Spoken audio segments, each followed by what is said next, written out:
gocha suukaneessaa daa'imman dhiiraa xixiqqoo kana lamaan irratti raawwatame godina Jimmaa keessatti taateen kun kan ta'amedha. Daa'imman lamaan manaa bayanii badanii maatiin soqou ture. Erga sanaa booda reeffa isaanii kan arganidha. Jiraa isaanii uduu hin taane daa'imman kana ajjeefamanii galaanatti darbamanii kalee keessaa baafatanii ija keessaa baafatanii haala kanaan haala suukaneessaadhaan gochi kun kan irratti raawwatamedha.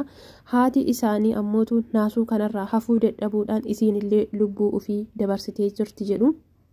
Abbichi maatii kanaa bakka tokkochatti nama 3 dhabuudhaan boolla tokkochatti nama 3 awwaalatee jira. Rabbiin balaa akkanaa hunduma namaa irraayyuu haa qabu. Assalaamu alaykum warahmatullaahi wabarakaatu. kabajamtoota hordoftoota YouTube channel Amina Show jirra jirtu bakkuma jirtanitti nageenya rabbii guddaa isiniif haa baay'atu. Egaa namoonni mana kanaaf haarawaa taatan gamaatii keenyatti dabalamaa warroonni turtan baga nagaadhaan walitti deebinee isiniin jechaati. Haalli biyyi keenya keessa jiruu fi akkamitti akka uummanni keenya jiraachaa jiru waan hedduu nama sodaachisudha.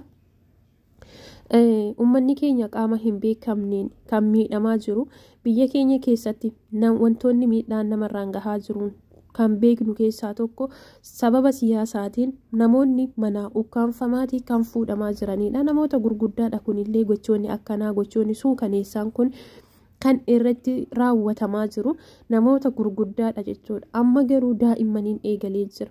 Taateewwan akkanaa kun biyyoottan garaagaraa irratti kan dhageenyu malee biyya keenya keessatti miti. Sadarkaa kalee wal keessaa baafachuu ija wal keessaa baafatanii mallaqatti jijjiirachuudha kuni. Gara Liibiyaadhaa kanatti ijoollee keenya kan kara baharaa yookaan kan kara barahaatiin lukaan miilaan biyyarraa gara biyya biraatti ce'uudhaaf deeman irratti kan raawwatamudha. Gara Yemaniitiin ammoo ijoollee gara Su'uuditti seenuudhaaf deeman irratti shiftaan mallaqa gaafatee dhabee gaafa mallaqa dhabu kalee isaanii keessaa baafatee gurguruudhaan lubbuu isaanii dabarsuu fi wantoota qaama isaanii keessa jiran wantoota tokko tokkotti fayyadamuudhaan keessaa fudhatanii yookaan keessaa baafatanii gara mallaqatti jijjiirachuudhaan kan itti fayyadamanii kan akkanatti dararamaa jiran ijoollee karaa Liibiyaatiin deemanii fi ijoollee karaa Yemaniitiin Suudii deemanii fi walumaa galatti ijoollee miilaan biyyoota tokkorraa gara biyyoota tokkotti ce'uudhaaf imalanidha. Taateewwan kun kan ta'aa turee fi kan dhagayaa turre jechuudha. Amma waan nama sodaachisu, waan nama jibbisiisu, waan nama qaanessu, waan qalbii namaa cabsu daa'imman xixiqqoon mana barnootaa deemuuf manaa baatii, horii tissuudhaaf manaa baatii, re'ee hoolota tissuudhaaf manaa baatii, oorruuwwan garaagaraa biyya keenya keessatti daa'imman eeguudhaaf manaa baatii, wantoota garaagaraa taphachuudhaaf manaa baatii.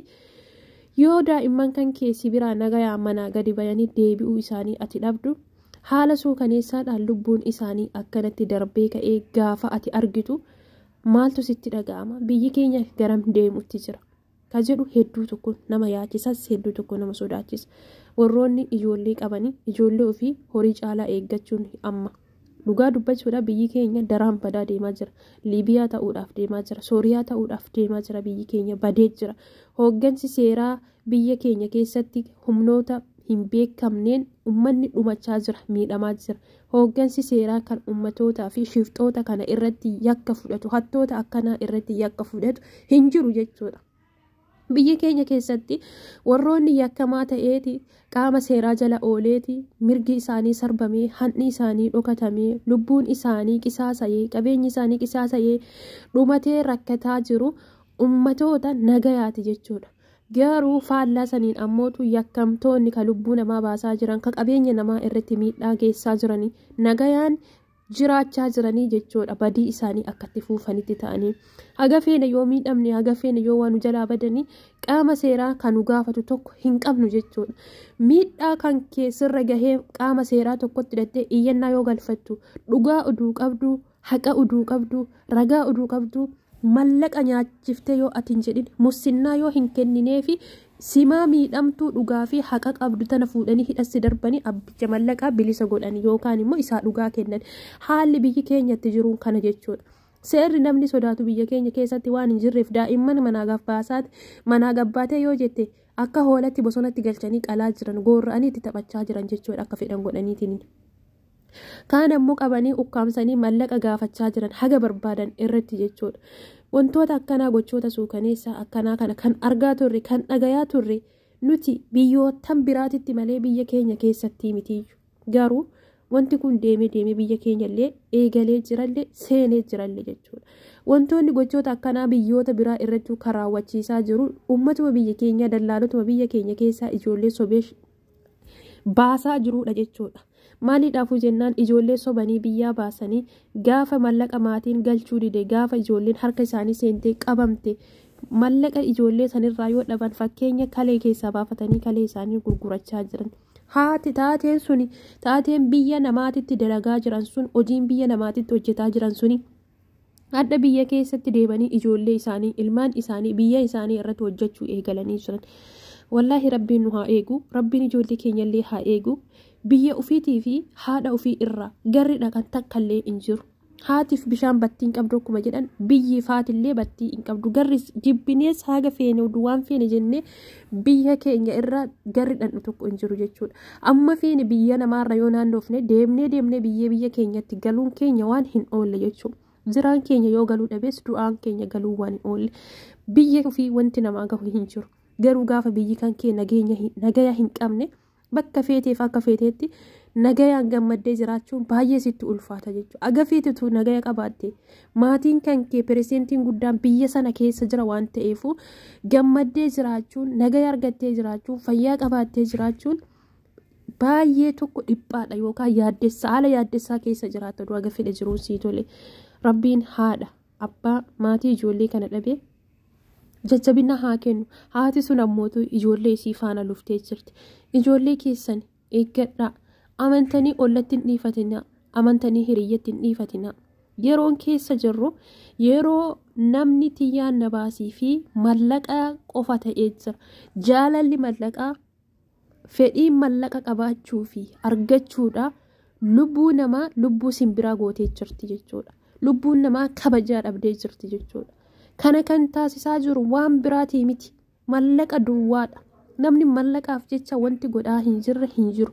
Mallaqaaf jecha tankaarfiin inni walirratti fudhachaa hin jirre hin jiru jechuudha.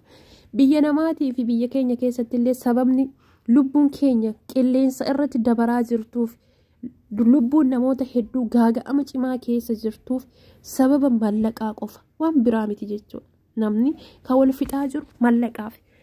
Kana waan ta'eefu ijoollee keessan warroonni biyya garaagaraa jirtan maatii keessanitti himaati ijoollee keessan akka eegan taasisaa. Ijoollee daa'imman dhiisaate har'a guddaan bosona kophaa seenuu sodaatee jira. Ka dura akka fedhetti keessa bulan ka keessa oolan har'a garuu tankaarfii takka fuutee bosona seenuu sodaattee jirta jechuudha. Sababa gocha suukaneessaa bosona keessatti nama irratti raawwatamaaruuf jechuudha. Ilmi namaa bosona keessatti bineensa ta'ee jiraachaa jira. Gaafii tokko malee abbaan fedhe si qabee akka hoolaatti si qalee si biraa yoo lixee namni isaan gaafatu hin jiru jechuudha. Du'ee namaa dhageessa malee sababa inni du'eef hin beektu. Manaa baatee deebuu dadhabdee jirta. Haala ulfaataa fi haala jibbisiisaadha haalli biyyi keenyatti deemaa jiru jechuudha. Ajjeechaan daa'immanii kun yeroo hedduu irra deddeebi'eetiin deebi'aa jira. Ajjeechaa haadha manaa fi abbaa manaa yeroo hedduu irra deddeebi'eetiin deebi'aa jira jechuudha. Warroota yakka gugurdaa akkanaa kana raawwatan uduu seeraa suukaneessaadhaan adabbii seeraa jala oolanii waan barnoota uummata hawaasa hafeef dabarsu wayii mootummaan qaama seeraa jala oolchee uummata kanarratti waan barnoota kaafiif dabarsu wayii irratti tankaarfii irratti fudhate warroota gochoota akkanaa yakkoota akkanaa dalagan kana uduu qaama seeraatiin seera biyya saniitiin tankaarfii hamaa irra akka fudhatu ta'e deebi'ee namni biraa guddaaf xiqqaa irratti wantoota akkanaa raawwachuudhaaf hin deemu. Badiin daa'imman kanaa maalidha? Guddatanii utuu lafan argin, baratanii utuu galma hin ga'in, haadha abbaa fi dheebuu hin ba'in, karatti hafanii jechuudha. Naasuu saniin haati isaaniillee isaan wajjin boqattee jirti. Maali badiin isaanii? Siyaasa biyyaa beekamu, badii tokko dalagamu, hatanii uummata rakkisamu. Mee badimmaan daa'imman xixiqqoo tanaa maalinni? Gochaa gana ga'u kun daa'imman kanarratti raawwatamuuf kadeemeef. Namni walii yaaduu dhabuun qalbiin akka dhagaatti walitti jabaachuun mallaqa malee waan biraatiif yaaduu dhiisuu ilma namaa sadarkaa kanarraa nu gahee jira. Daa'imman fuudhanii akka lukkuutti ajjeesaa jiran lubbuu simbiraa hanqatte baala mukarraa harca'u taatee jirti lubbuun biyya keenya keessatti. ka guddaa yeroo hedduu kan ajjeefamuuf sababa siyaasaatiif haa jedhamu. Kan xixiqqoon tunniin maaliidhaaf ajjeefamti? Badiin isii maalidha? Yakka maal hojjettee lubbuu isii dabarsaa jirti? Assalaamu alaykum warahmatullaahi wabarakaatuh. Dogongora jiruuf na hoffolchi.